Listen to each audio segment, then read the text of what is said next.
Somewhere online, right now, there's a photo that made an entire anonymous forum go silent. Not because it was violent, not because it was graphic, and not because anyone told the person watching to be afraid of it. Not because it was fake, because everyone looking at it slowly realized the person who posted it wasn't joking and had been living like this for years with nobody checking on him. And that's just the first of three stories tonight. So if you're planning to click away early, you might want to stick around for the other two. One of them ends with an actual body being found exactly where an anonymous stranger said it would be. Before we get into it, quick context if you've never been on this site. 4chan is basically an older, raw, fully anonymous version of Reddit. No usernames, no profiles, no history.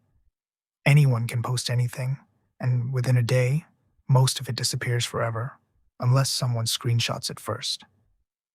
That mix, total anonymity, plus content that vanishes, is exactly what makes some of its posts turn into genuine legends, passed around for years by people who never saw the original, working only from screenshots someone managed to save before it disappeared for good. Here are three of the strangest. The first one is known simply as Fridge Bro. It started with a set of photos posted to the board, showing the inside of a house that had clearly been left to rot for years. Trash piled to the ceiling in some rooms, a refrigerator that hadn't been cleaned in what looked like a very long time. The user posting the photo said it was his own home, and that he'd been living in it exactly like this, alone, for years, without anyone in his life realizing how bad things had actually gotten. The nickname itself came from one specific detail in those photos: a container of sour cream sitting in the fridge, left so long it had turned into something almost unrecognizable. That became the image most people associated with the whole thread. He answered questions from strangers calmly, almost matter-of-factly. How he ate, how he bathed, why nobody had ever come to check on him, as if describing someone else's life entirely. Years later, when a landlord finally went to check on the property, the reported cost to repair and clean the place came out to around $29,000.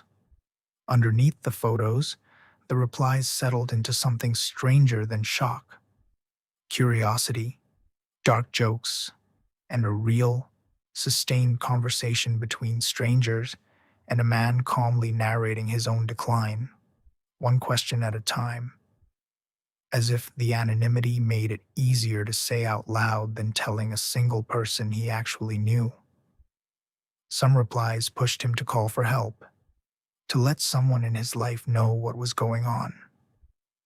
He mostly deflected, treating the whole situation like a mildly embarrassing inconvenience rather than something that had spiraled completely out of control. The photos themselves told a different story: years of accumulated trash, a bathroom that had stopped functioning entirely, a kitchen nobody could have safely cooked in. By the time anyone outside that anonymous thread actually intervened, it had already gone on for far longer than anyone reading along in real time ever realized. The second story is one longtime readers of the board simply call the freezer thread. Someone posted asking other anonymous users, half-jokingly, to guess what was sitting in the back of their freezer. Replies came in as a game at first: leftovers, expired meat, the usual guesses people make for a laugh. Then one reply guessed something nobody expected: a leg. And the original poster replied with a photo confirming it. What was sitting in that freezer wasn't food at all. It was a human leg. The thread didn't stay up long after that. It was gone within the hour, scrubbed either by moderators or by the poster himself. What survived was screenshots. The image itself passed from account to account, forum to forum, for years afterward. Some who've seen it argue it had to be an incredibly convincing prop, built by someone with real special effects skill. Others point to a darker possibility that a body part like that isn't as impossible to get hold of as people assume, and that someone with the wrong kind of access, a mortuary job, a medical facility, could have taken it and kept it. Nobody expects a light-hearted, guess what's in my freezer post to end the way this one did. And that whiplash, from a joke to something people couldn't unsee, is exactly why the screenshot kept spreading long after the original thread was gone. For a while afterward, other users flooded the thread with questions the original poster never answered. Where it came from, how long it had been there, whether there was anything else in that freezer nobody had asked about yet. The account went quiet before a single one of those questions got a real answer, which is exactly the kind of ending that turns a single deleted thread into something people are still trying to piece together years later. The third story is the one that actually made international news.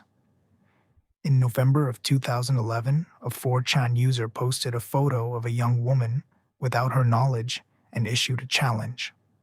On this site, every single reply in a thread gets its own unique number, assigned automatically the moment it's posted, completely outside anyone's control. His challenge was simple. Whoever's reply landed on the right number, guessed completely at random, would get the location of her body. Somebody's post landed on it, and the original poster followed through, posting a set of GPS coordinates pointing to a spot on a rural road east of El Dorado, Kansas. Within about an hour, police confirmed a body at those exact coordinates. It was 18-year-old Emily Sander, a Butler County college student who'd been reported missing days earlier, and who, it turned out, had a secret second identity nobody in her life knew about, working online under a different name. Investigators charged and convicted a man named Israel Mirales, who had fled to Mexico after her death, for her rape and murder. He was sentenced to life in prison without the possibility of parole. For the hours between the challenge going up and the coordinates being posted, thousands of replies poured in, some genuinely trying to land on the right number, others just watching to see if the poster would actually follow through. Most assumed it was a bluff, right up until the moment it wasn't. News outlets picked up the story almost immediately, once local police confirmed what had been found. And for a brief moment, one of the internet's strangest and darkest recurring games, normally dismissed as nothing more than an urban legend passed around for shock value, turned out at least once to have been entirely real. There's a reason none of these three stories look anything like a produced piece of content. They read like exactly what they are. Strangers typing quickly, under pressure, sometimes mid-panic, with spelling mistakes and half-finished sentences that never got cleaned up before the page vanished. That rawness is part of why people trust them more than a polished retelling ever could. A professionally written horror story is obviously constructed. A screenshot of a real anonymous thread, typos and all, looks like something that simply happened to be caught on camera before it disappeared. What connects all three of these isn't the content itself. A ruined house, a freezer, a photo with a thread attached. It's the platform they came from. On a site with no usernames and no permanent record, a story either gets confirmed by the outside world, the way Emily Saunders' case eventually was, in court documents and national news coverage, or it never does. and simply gets passed around forever as something that might be exactly what it claims to be. What's easy to forget, scrolling through any of this years later, is that none of it was written for an audience like the one watching right now. There was no video script, no narration, no editing pass to make the pacing land. Just anonymous strangers, typing in real time, with no way to know which of their posts would still be getting talked about a decade later, and which would vanish within the hour without anyone remembering they existed at all. It's also worth pointing out how differently these three stories actually ended. One dissolved into nothing, a deleted thread nobody can fully reconstruct anymore. Another survives only as a single image, passed hand to hand with no context attached.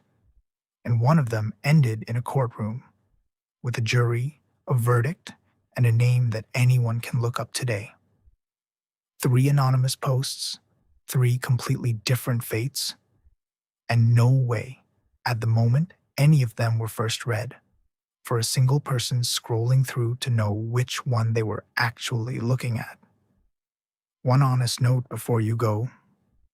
Outside of the Emily Sander case, which is fully documented in court records and national news, the Fridge Bro and Freezer stories exist mainly as screenshots and secondhand retellings, genuinely unverified. The way most of what circulates from this site always has been. That uncertainty is part of why people are still talking about them years later. These threads are still out there in some form, sitting in archives and screenshot folders on the hard drives most people forgot they had, waiting for someone new to stumble across them and start the whole cycle over again.